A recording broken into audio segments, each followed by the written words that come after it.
Great. So we have a slightly different situation for today with being in the room, but same deal. Other than today, we're going to start seeing if we can make some quizzes. And if we make the quizzes during the lives, what that might do is help to curb the reading of the book a little bit too much. Because I do think maybe one of the lives got cut a little early because I was sharing too much of the book. It might have been because I had a bad internet connection. And by the way, after about 20 minutes or so, the internet connection tends to get a little weak. So I'm doing things a little bit differently today, but we'll see how it goes. The topic for today is coaching. Coaching is the topic. So sports are kind of the focus, sports in general. And today we're looking at a book that's going over coaching, but no specific sport. Oh. And somehow I was charged for Kahoot, which I bought years ago and I thought I had ended the subscription, but it's one of those things where it gets renewed like every year. So maybe this time last year I bought it. We'll see if I can log in because I don't have access to the email address that I made the account with right now. I don't think. Maybe I do, maybe I don't. I don't remember. So it's just one of those teacher adventures to go on today. I think it's on topic. Hopefully nobody minds, but we'll see if I'm able to log in. And if not, we'll still find a way to start making quizzes so that I'm using the book, but not focusing too much on the book during the lives. All right. So, yeah. Another thing that I'd like to start doing is doing a quiz, someone else's quiz at the beginning. So, coaching. Free trivia.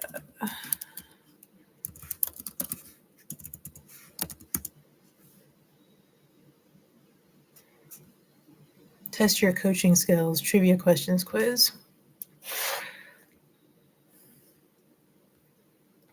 Also sharing my screen. I was going through and watching the old live from, and at one point I went to see if I was sharing my screen, and I thought I was, but when I watched the video, I shared. So I'm doing my best to figure out how to make sure that doesn't happen. And it seems like whenever I share sensitive information, it's automatically not shared. So I'm doing my best to not share sensitive information, things like that, and see if I can get better.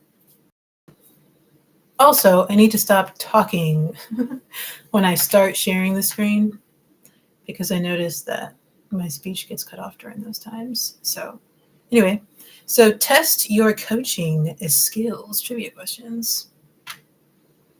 Number 1, coaching is the application of specific skills to sustain and improve the performance of employees that managers supervise. True or false? I'm not thinking of coaching in setting. I'm mostly thinking about sports, but I guess my decision. Coaching can be coaching and life coaches, things like that. So cool, we got it right. I'm not going to read the description, but we'll go down to the next question. What's my name? We'll just put Pagesdale. All right, choose the item that best defines this statement. In one-on-one meetings with employees, raising uncomfortable topics that are affecting task accomplishment. In one-on-one meetings with employees, raising uncomfortable topics that are affecting task accomplishment, confronting difficult situations, communicating instructions, dealing with failure, following through. I would say it's a type of confrontation. Thank you.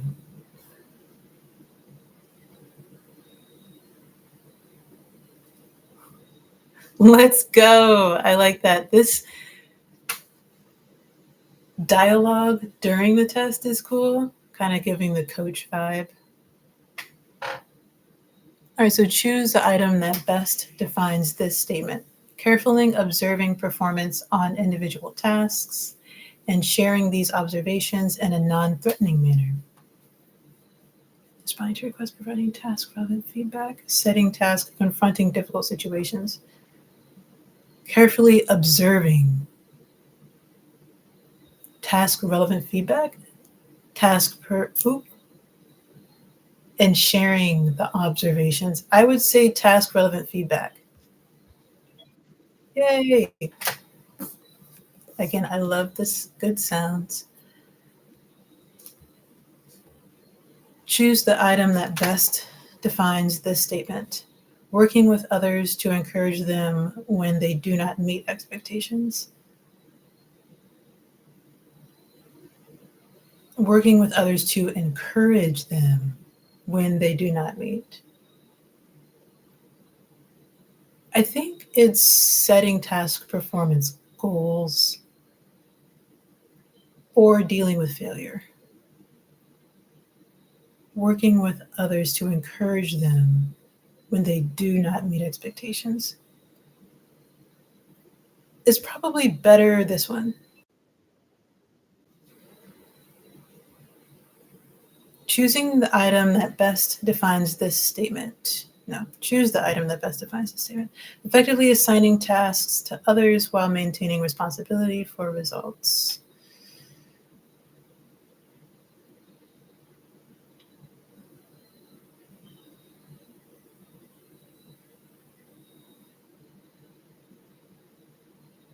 Effectively assigning tasks to others while maintaining responsibility for results. Delegation.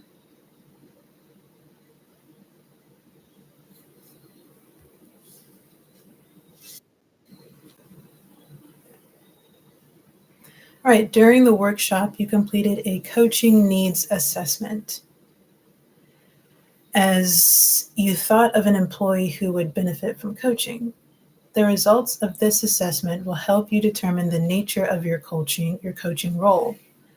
Identify the item below that is not one of the four major coaching roles.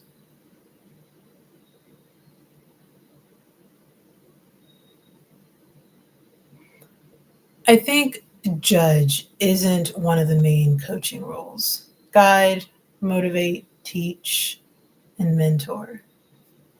I'm going to say judge isn't one of the main, yeah, it's not one of the main ones.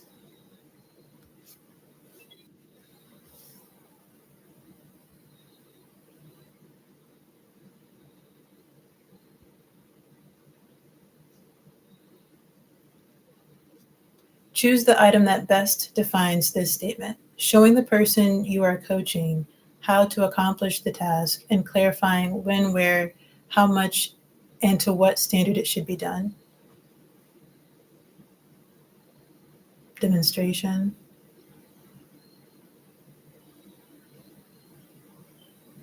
How to accomplish and clarifying when, where, how much, and what the standard. Okay, so I'm going to say the standard or instructions.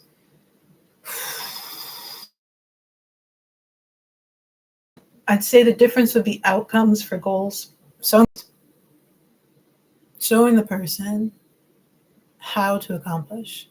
Right? Yeah, it's instruction.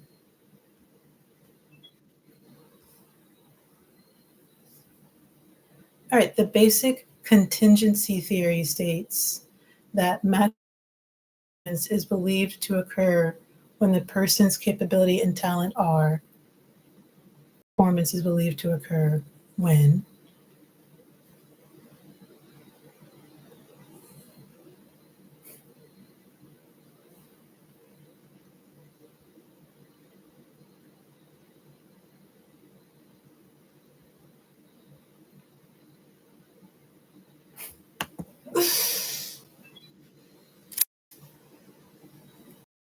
Wow, I like this site. Is coaching a one-time activity or a developmental process through a series of one-on-one meetings with the employee? It's a series.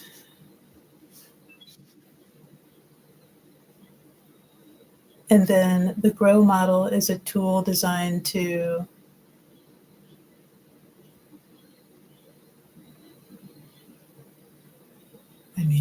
ensure proper growth.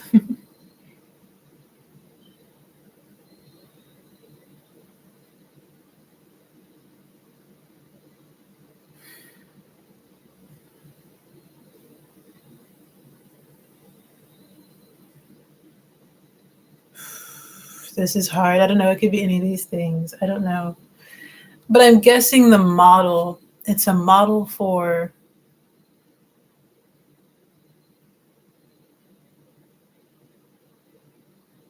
keeping conversations on track. I'm guessing. I don't know. Well, okay. The GROW model is a tool designed to keep, because I guess that's the most important thing that coaches do is have conversations.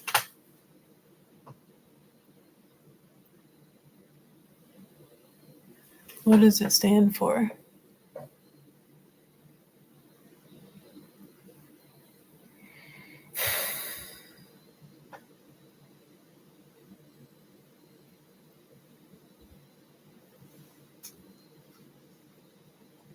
All right, great. So cool.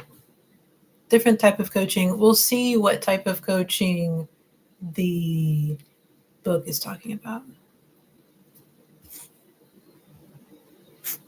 But either way, I think a lot of those apply to being a sports coach. Even though I think when you're, no, I think it's pretty much the same.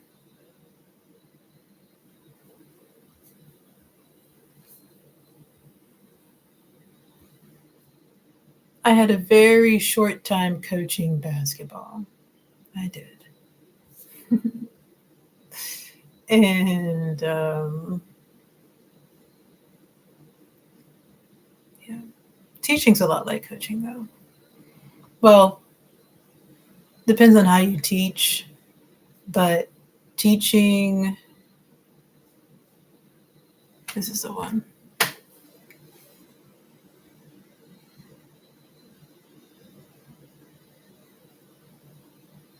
I would say not all students do very well with a coaching teaching model.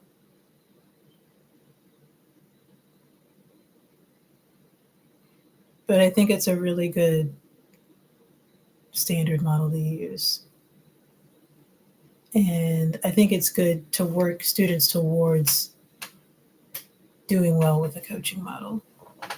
Because I'd say a lot of students don't like a coaching model because it feels like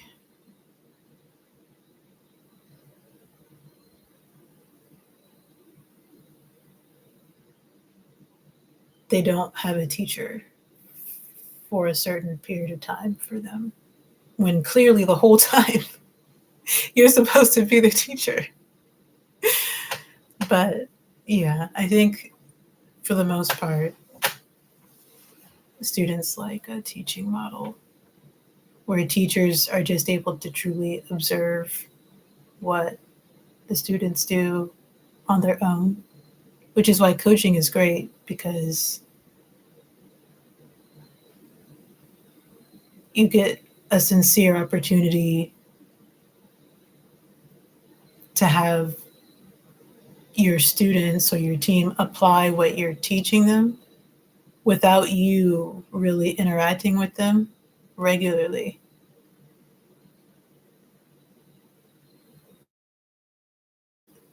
I think in the classroom, it's sometimes difficult to have time to create that opportunity, not just for students, but for teachers.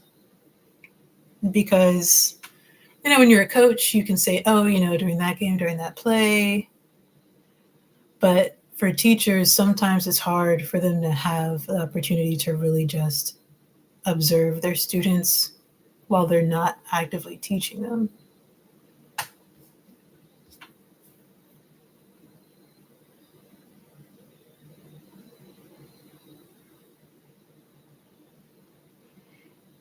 And that can cause problems for the teacher and the student.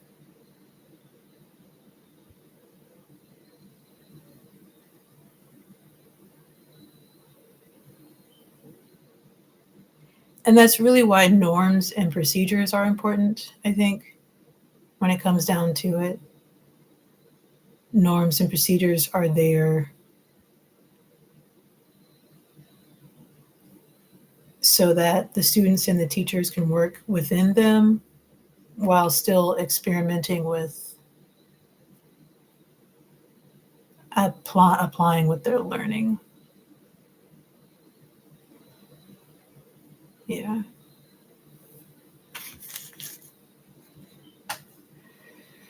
So, yeah, sports are great at providing those norms, right? The shared expectations that people then work within to be themselves on the court or the field or whatever it might be.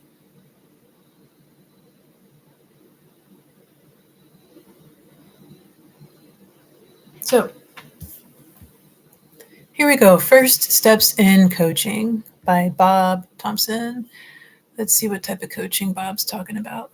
Learning to walk, the basics of coaching, learning to coach, what is coaching, directive and non-directive coaching, listening to understand, questioning, playing back. Part 2, learning to run, developing your practice, contracting, practical issues, ethical issues in coaching, tools you might use in coaching, feedback, and psychometric instruments, coaching as a line manager, coaching a team. Part 3, learning to dance, more advanced steps, cognitive behavioral approaches to coaching, other approaches to coaching. So let's go to what is coaching?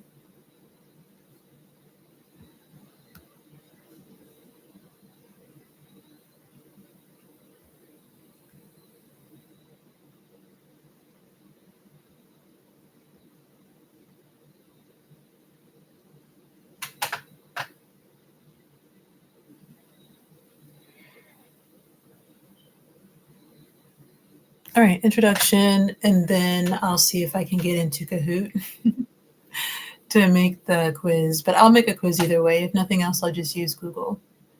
All right, so introduction. In this chapter, we shall consider a number of definitions of coaching, including my own definition that is the basis of my practice. We go on to describe a widely used framework for structuring coaching conversations, the Garot model. We end by considering an equation that sits at the heart of the kind of coaching we'll be exploring in this book. Awareness plus responsibility equals performance. And now I understand.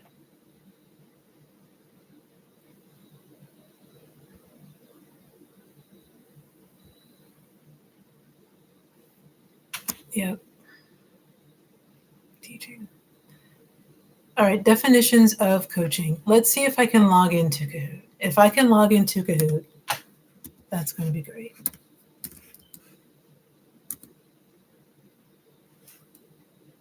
It's Kahoot.com, isn't it? Oh, man.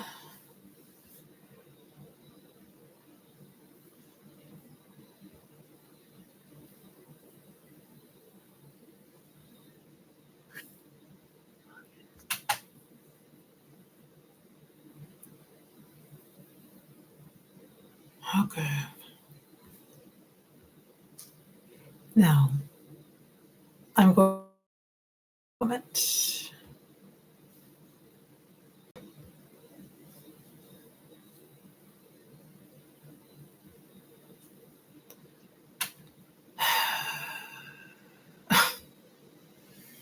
I don't remember what I used to log in with.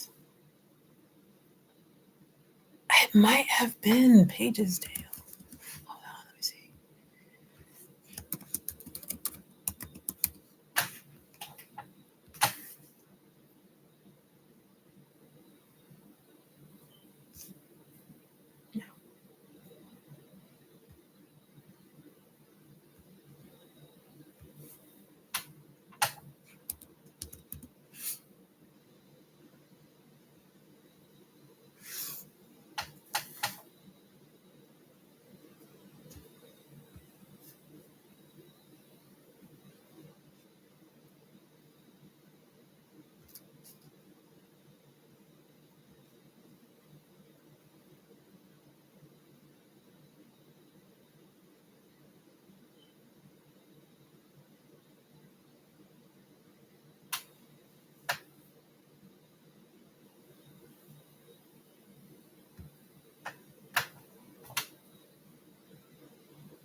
All right. So this is not the account, but this is still good news because maybe I can log into the other one. Hold on.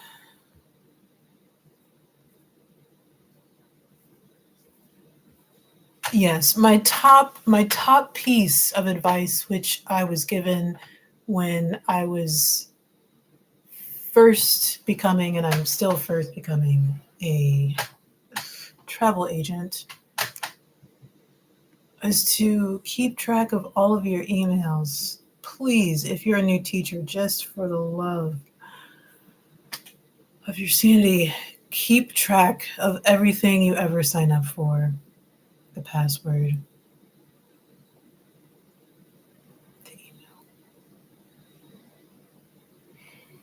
I'm hoping this is something that other people just do in life. I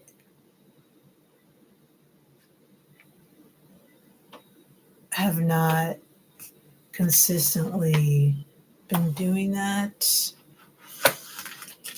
And yeah, it has caused some complications, but it's not that bad. It's not so bad. All right, so let's see if we can try this again. And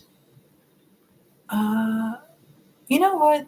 Let's just keep going for today. Maybe next week I'll try to log into the other account. This is an account that I have, but it's not the account that apparently I was just billed for. So I know the other email. And if I can remember the email, then I should be able to log in. So, yeah.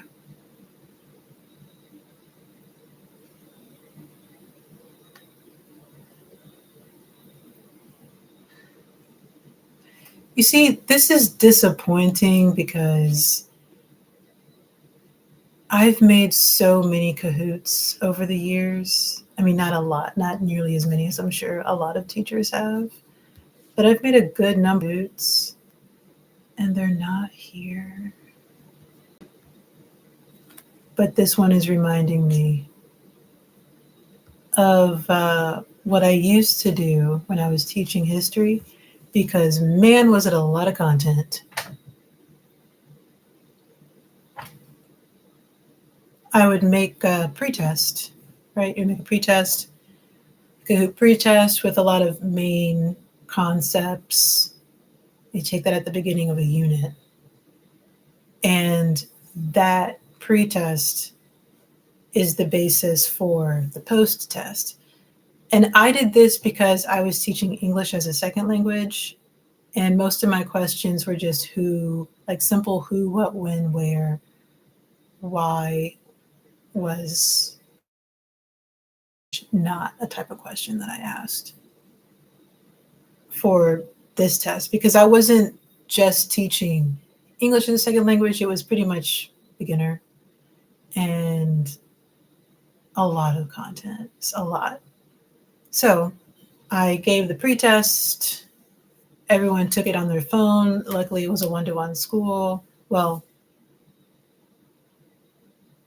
in that sense, we were allowed to use phones at that time. So everyone had, but I guess that made it a one-to-one school. I don't remember if we were calling ourselves a one-to-one school because kids were allowed to use phones. But either way, they could use their phone to do the Kahoot, or they had computers too. I think there were also just a one-to-one school. I don't remember. Either way,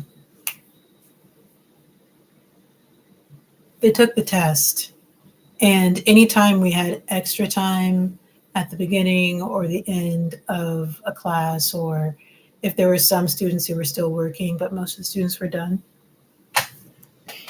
throughout that unit, which was usually about a month long, and I would see them, a couple of times a week, we would do the Kahoot. So by the end of the unit, they should have been prepared for the test, but the test wasn't online. I printed out the Kahoot and they had to write in the questions. They had to do fill in the blank with a key. they had a key of all the answers and they had to answer them. And it was a pretty long test. I think it was like 25 questions, which can feel pretty long. But essentially, most students, if they attended class regularly, were able to pass the test, right? And it also served as a really good way for me to get, a pre-assessment of what was understood, what wasn't understood, what were they familiar with, because they would talk. They were encouraged to talk during this time taking the test. I didn't usually request silence unless it was the final exam. And I was one of those teachers that made the folder thing where they had to block themselves from their students, which I think was necessary. So that worked out really, really well. Really, really well. At the beginning, they took this pre-test. I only had to make one assessment for the whole unit.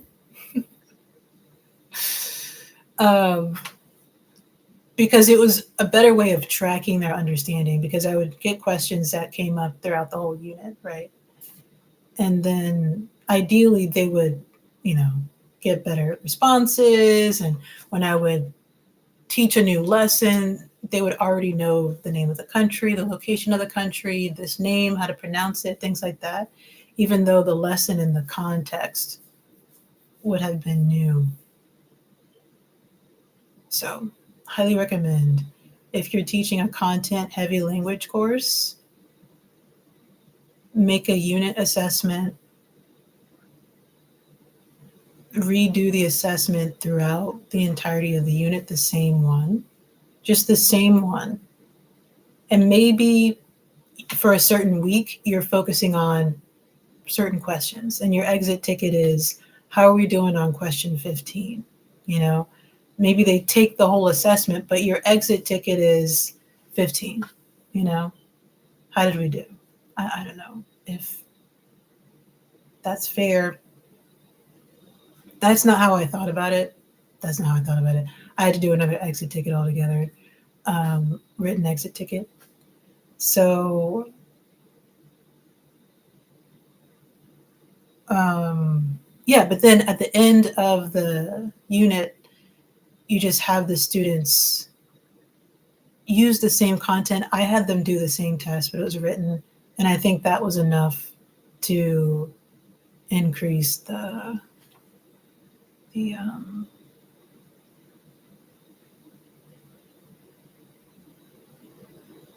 nature of the assessment. Also, it was an individual assessment. And before that, they were able to talk and everything. I did have all of the questions in English. A lot of students were able to, if nothing else, get basic vocabulary. I know I'm going on talking about this for a long time, but I really, really liked this. It really worked out really, really well, because it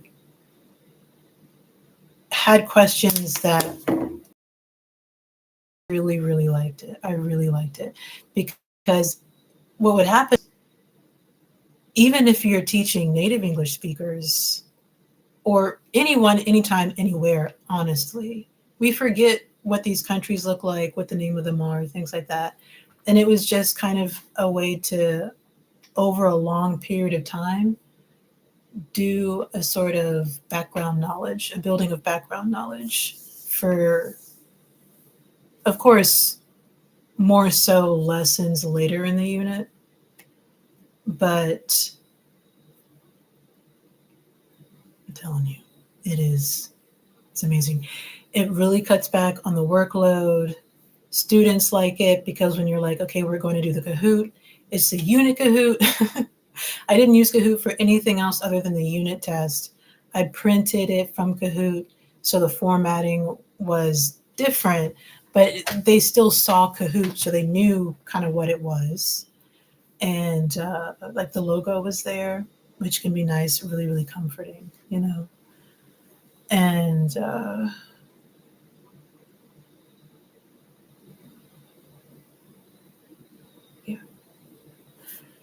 but I did do a lot of other assessments. Pretty much when students would come into that class, and I'm telling you, this class worked out really, really, wow. The thing is, teaching is so complex where the position was challenging for other reasons, but the actual in the classroom teaching, it was a really good setup that I had started early on. I was able to stick with throughout this particular semester. And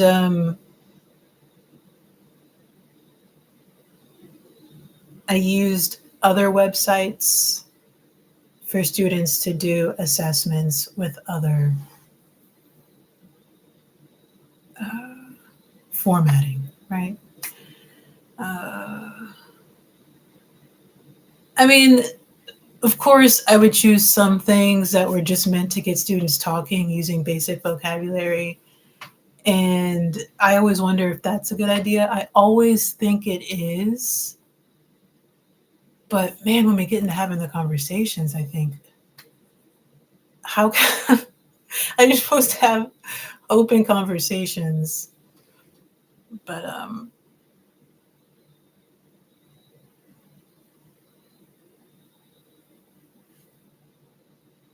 anyway, you got to be ready for your conversations when you try to encourage conversation. So yeah.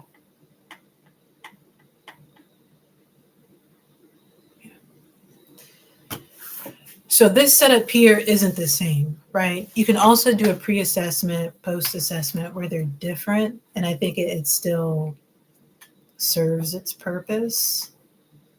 But having the same one, having the same pre-assessment throughout the unit, and then post-testing, it was really good. And then what happens is, what I did a few times was once you got into a later unit, you could do a review. You could say, hey, you know what? Today we're going to review from, a unit a couple times ago and see what you all retained from it. And that's good. That's good too. But either way, luckily students participated in Kahoot pretty consistently. I think they did because it wasn't ever made a big deal and they knew we would be doing the Kahoot like a gazillion times. So yeah, I tried to, anyway. So let's see if we can start making a Kahoot. And yeah, my stuff's in Spanish.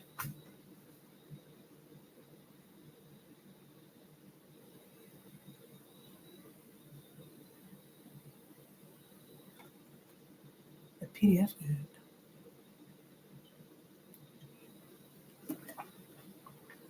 That's not new.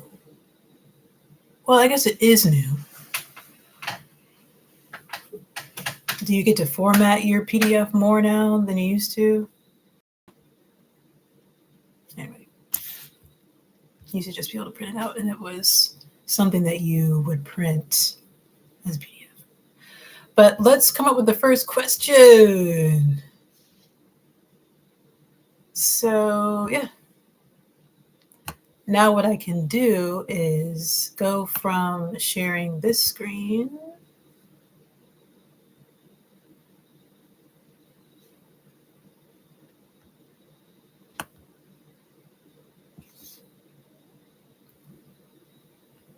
to just the Kahoot and talk about what I'm reading, but I'm not sharing the book itself. I hope that's better for copyright.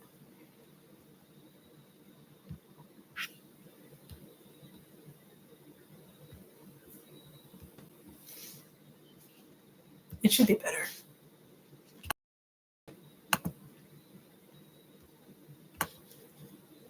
Alrighty then. I'm not excited about this. I'm not excited about this right now. How many questions am I going to do? Because what I really like about this, if I don't talk as much and I do this more, then this is the Kahoot that I could share on Pages Dale and it gets me to share more of the instructional design that I do. And what I like is really getting thoughtful about the way questions are structured. And I know that that is a pretty heavy thought process, I think, in Chinese education, especially in math. Math word problems in the United States, just willy nilly trying to teach a word problem is something that I'm sure a lot of teachers know how to do very well. You know, you pick out key terms and things like that. But apparently in China, word problems are just structured a certain way. Like there's a structure to word problems. I read that somewhere. I could be wrong, but oops. I think that's true. And I don't mean just a structure to how you say numbers or how you say the sentences. I mean in math teaching classrooms, when they get to word problems, there's a specific way to outline the questions. Kind of like maybe you're supposed to set up an equation certain ways. I think word problems in Chinese are similar to that. I haven't looked into it in a long time.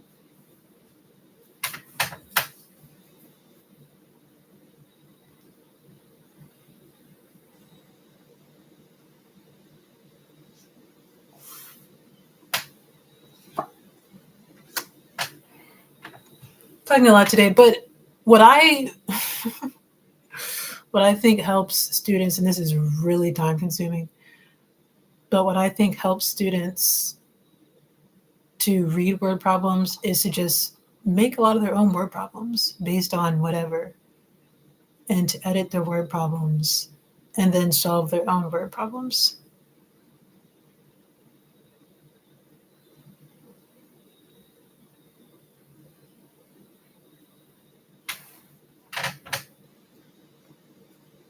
And it's funny because if they do their own word problem and they get it wrong, sometimes they'll correct themselves in the realm of the word problem, and sometimes they'll correct themselves in the realm of the equation that they put together to solve it.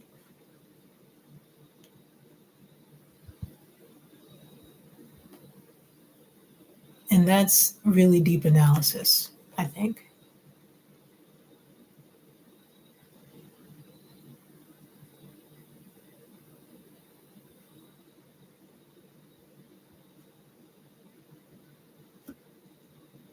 But it is time consuming. And it doesn't produce a lot of written work. It could. It could, if I were to put together the right type of worksheet for it, or, first draft, second draft, third draft of a word problem. I don't know.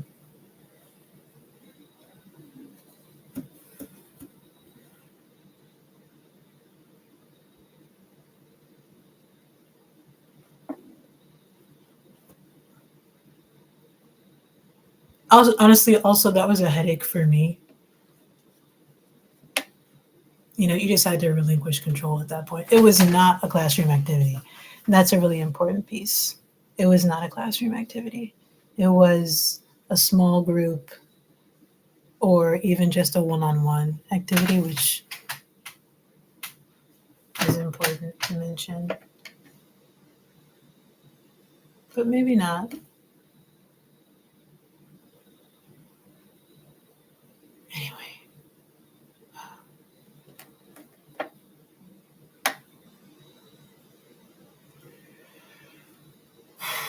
I do not want to make a quiz. It's interesting. I really don't want to do this.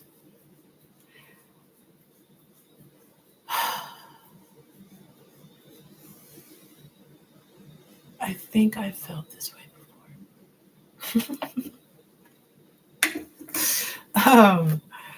What is this feeling right now? I don't know what it is.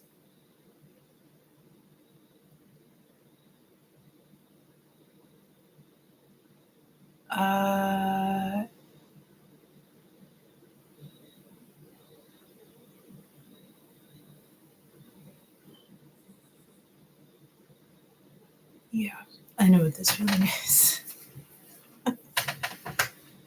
It's not knowing enough to confidently make a question about that. Okay, so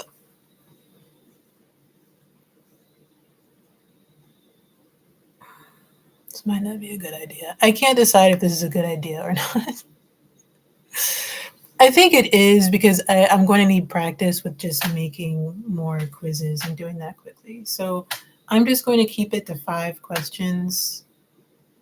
5 questions, 3 questions, 3 questions. All right, the first question is,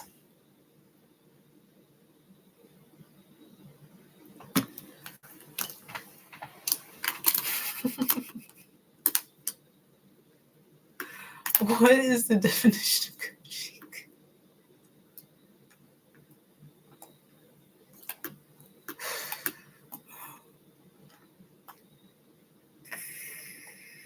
I'm looking at a page right now that's giving an exercise and it says, what is your definition of coaching?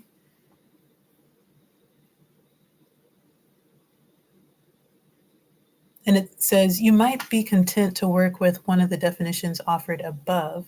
However, you may wish to browse through some books or search the internet for definitions used by other writers.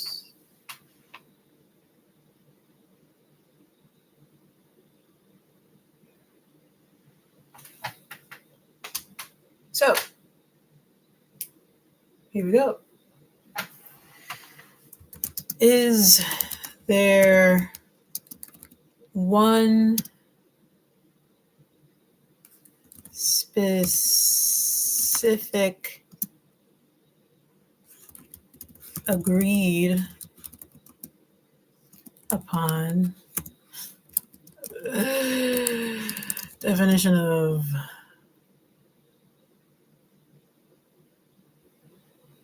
coaching?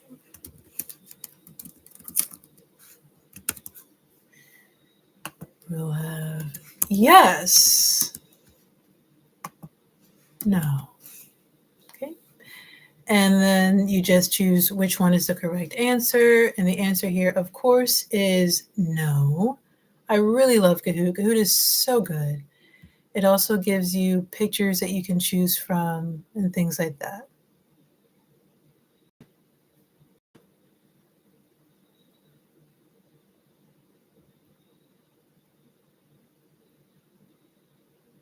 Yeah, I like having the multiple seats here. All right. First question.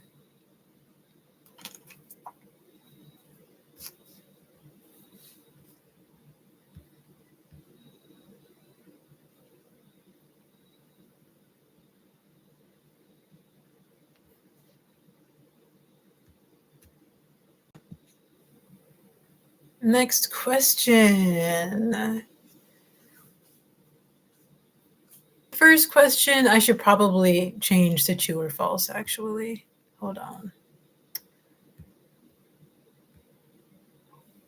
And it's now going to be changed. There is one specific agreed upon definition of coaching. Change it to a statement. And now it is going to be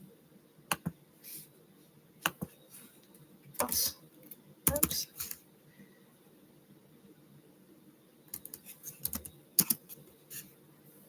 There is one agreed upon definition of coaching. Oh, that's a good one. I like it. All right, let's add another one. And we can make this one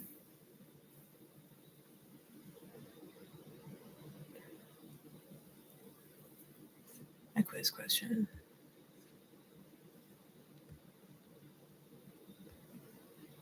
Now I have to search for something to make into a quiz question. And I still have to make the travel itinerary. I understand this might be a lot, but we're good. We're fine. It's whatever.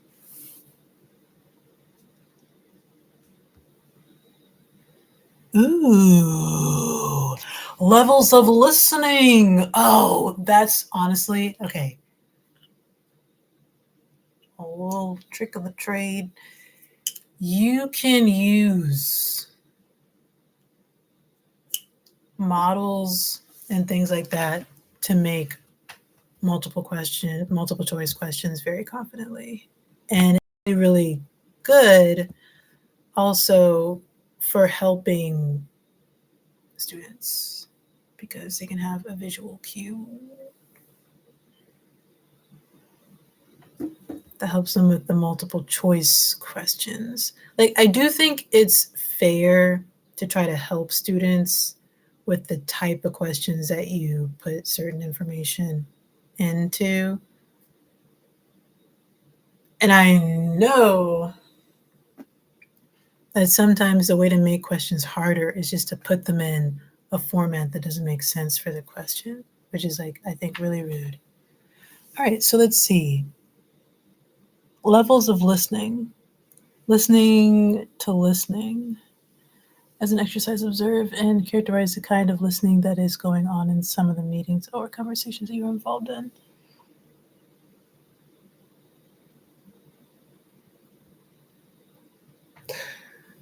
Which of the following is not a level of listening according to the text? Or according to figure 4.1 on page 22. Which of the following is not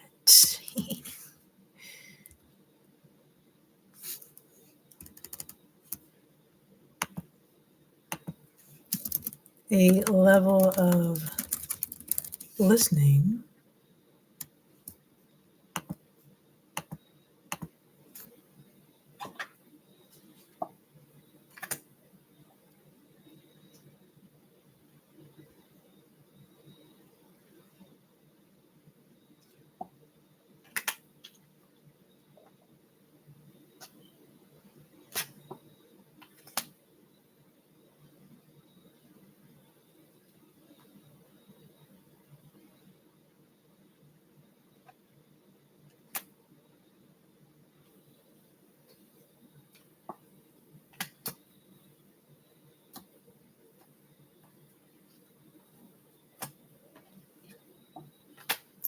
Nothing like a good old distraction. Okay. Which of the following is not a level of listening? According to figure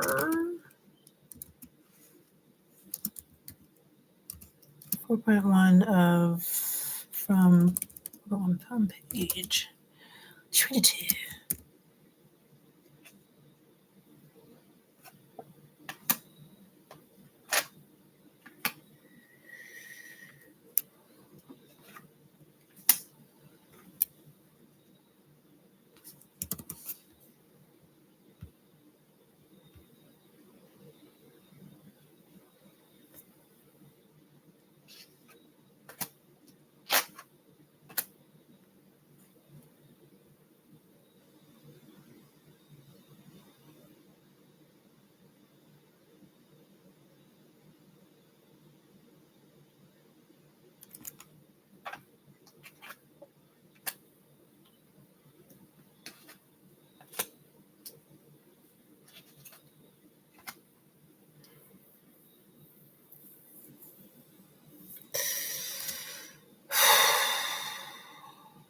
So I want to say listening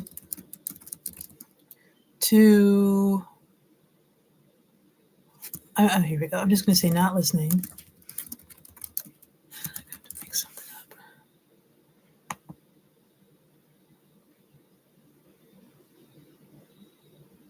Listening to disagree.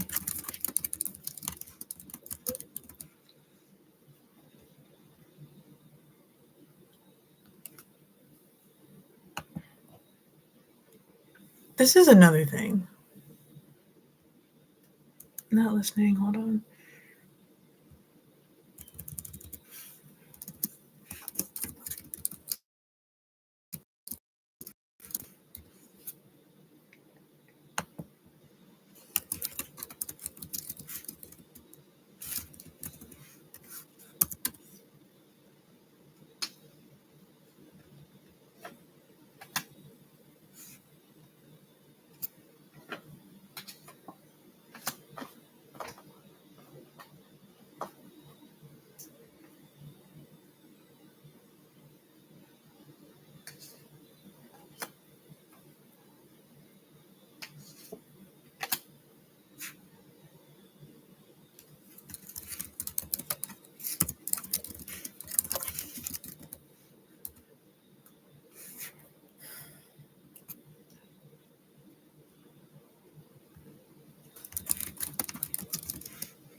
Good old-fashioned last one's the false one. Let's say listening to ignore. All right, too funny, too funny. Oh my goodness.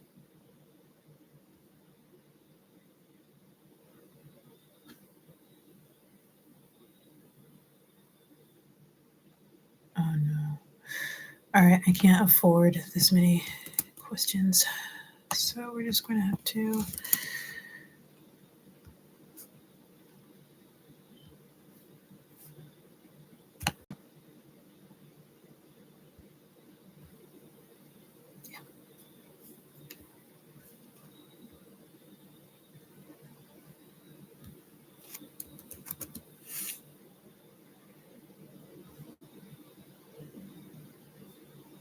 Everything is premium.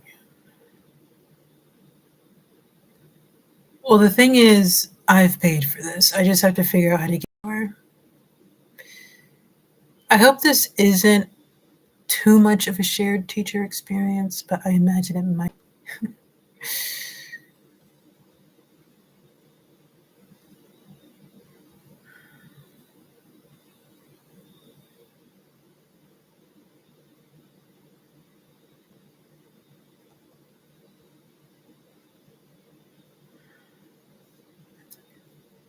We won't have any pictures.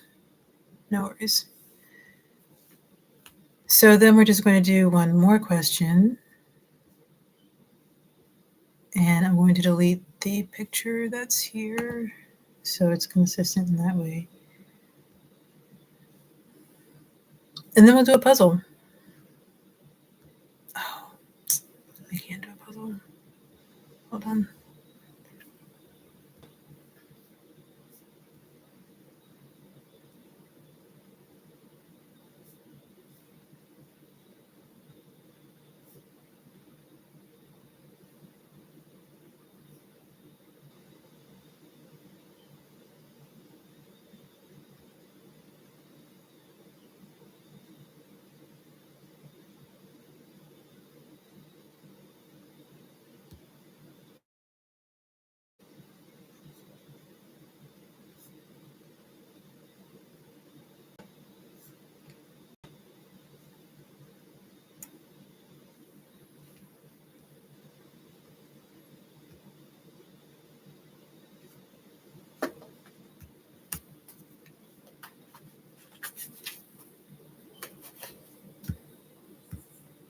I know, I'm going to have to make an itinerary in like 5 minutes.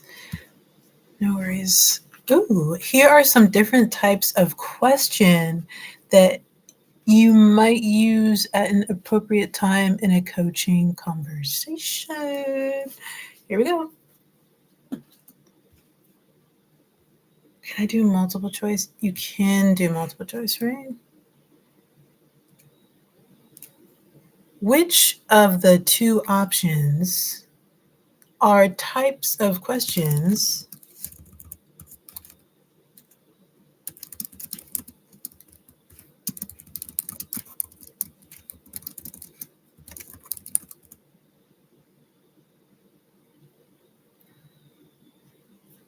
to ask during a coaching conversation? Clarifying. Oops.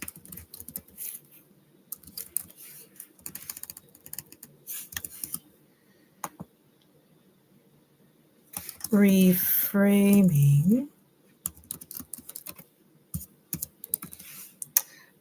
Let's say hypothetical. And then scaling, probing. Oh, I need to find two that aren't types of questions. Let's say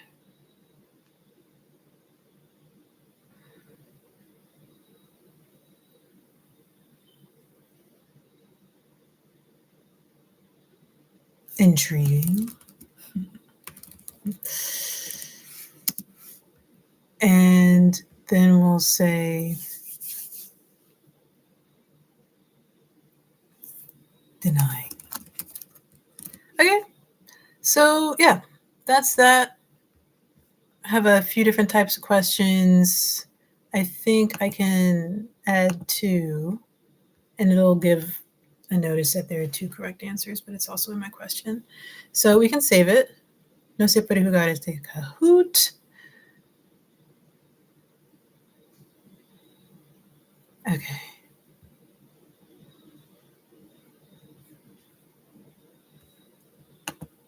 Thank you.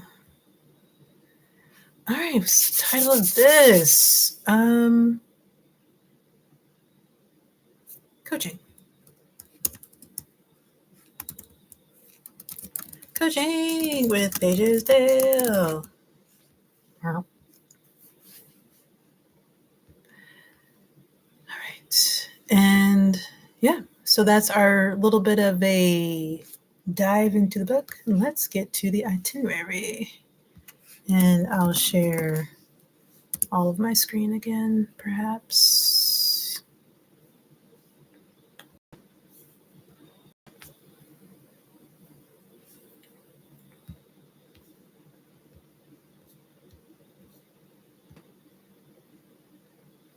Cool.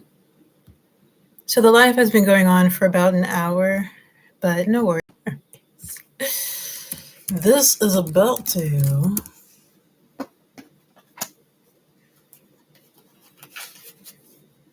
be done.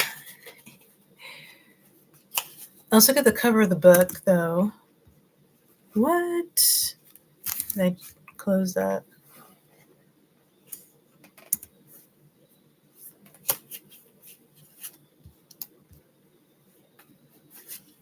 I've gotten really into asking yes or no questions with a deck of cards. I don't know what's going on with this. All right, so this one is coaching.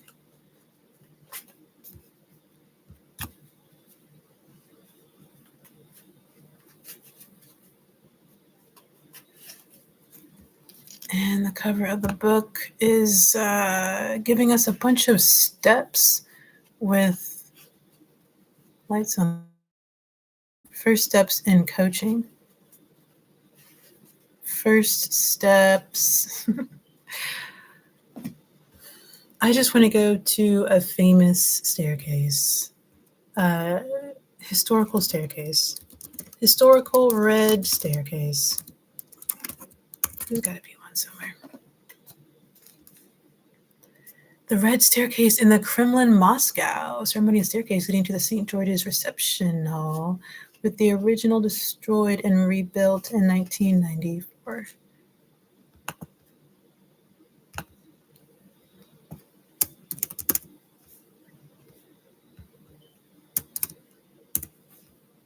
Images.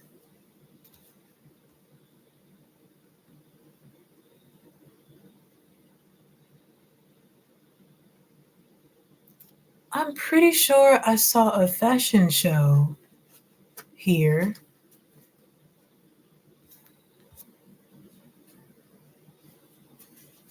Maybe this is just a common style. I don't think so. I think I saw a fashion show here.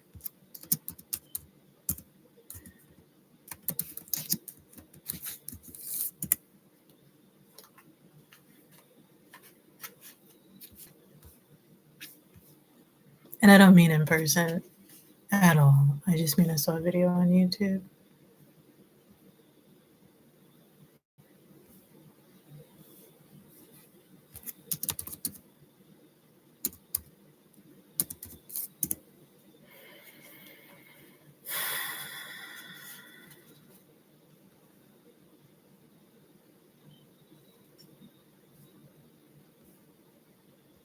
All right, maybe not, because I'm thinking about somewhere else.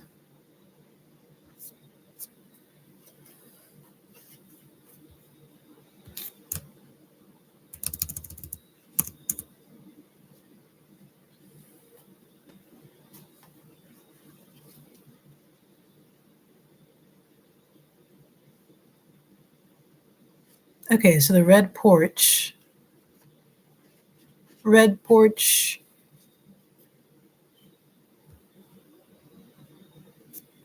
red porch / red staircase.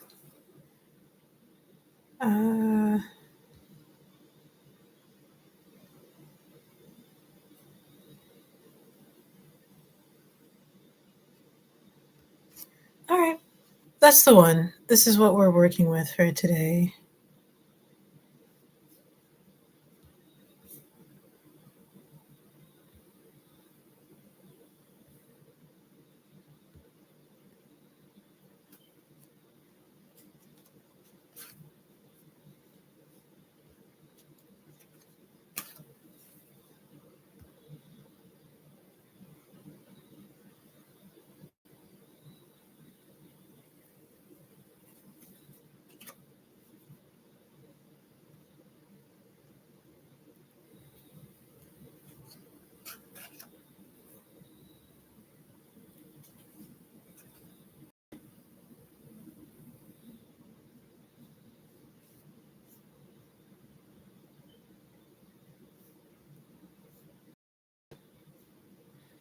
To make another one of these.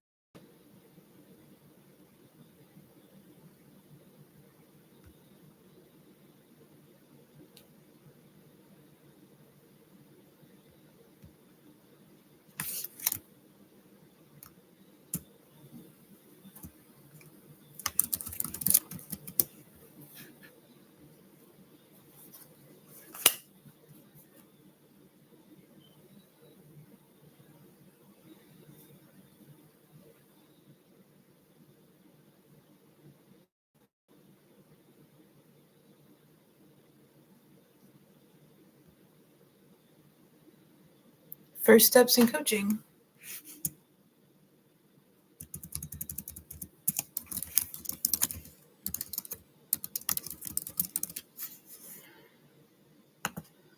So we'll do the red steps / the red porch.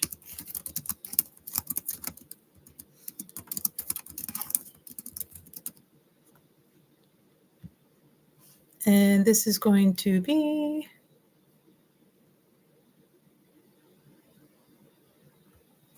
somewhere in, oh yeah, Moscow, Russia. The Kremlin, Moscow, Russia.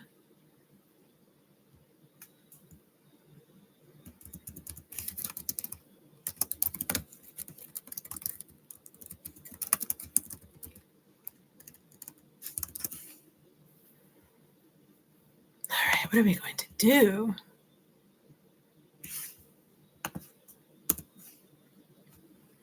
It's about coaching, sports at the Kremlin in Russia.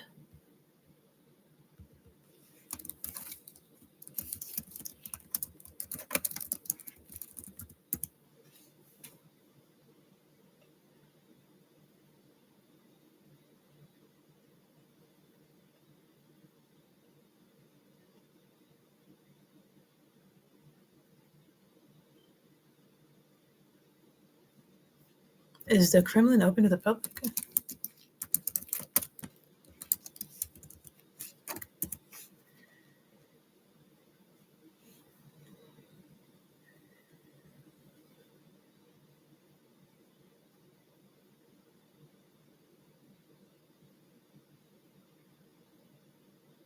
Oh, wow.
The cathedral's a church, but I mean, Museums at the Kremlin. Sometimes, yeah, ask silly questions. All right, at the Kremlin in Russia.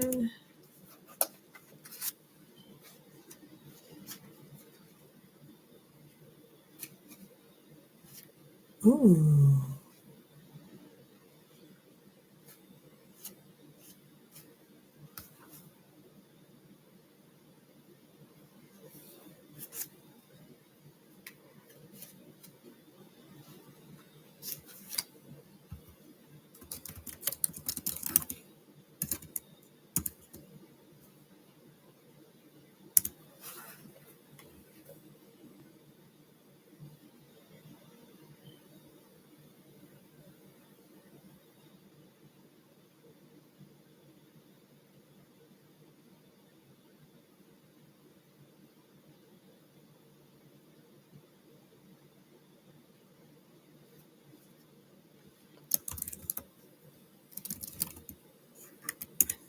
It is.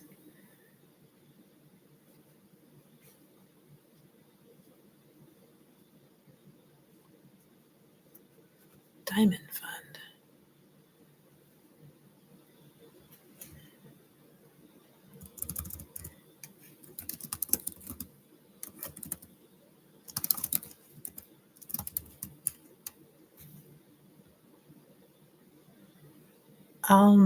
Almazian Wife Fund.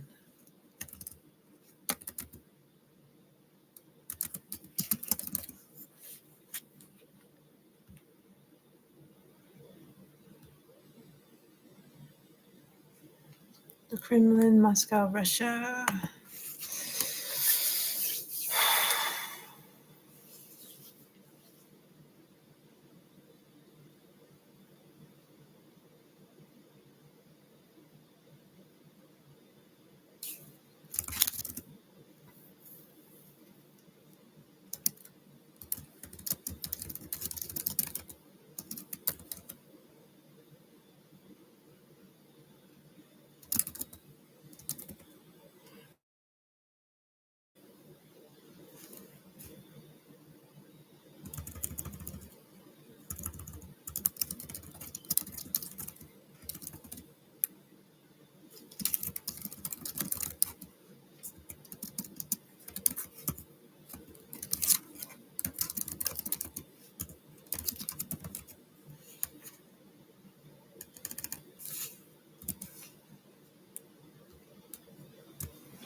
Yeah, I like the idea of it, but I'm hoping that I'll come up with a better way to word it later.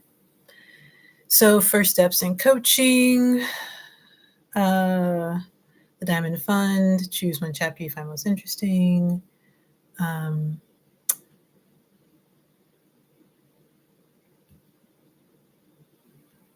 going to say the red steps of the Kremlin, Moscow, Russia.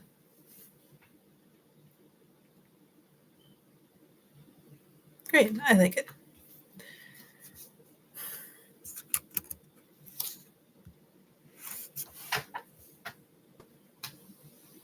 So that's it for today for coaching. We got a little bit more into not the sports realm of coaching, but more into kind of business like coaching, maybe more like life coaching. And hey, it's all coaching. I think it's all really similar. I think everything that came up today would apply to any sports coach. So that was fun. Started making a Kahoot. Hopefully, I'll get better with the Kahoots and maybe we can get up to like 10 questions, a meeting, things like that. And I think it'll work out really well. So have a great one. And until next reach out, keep it left.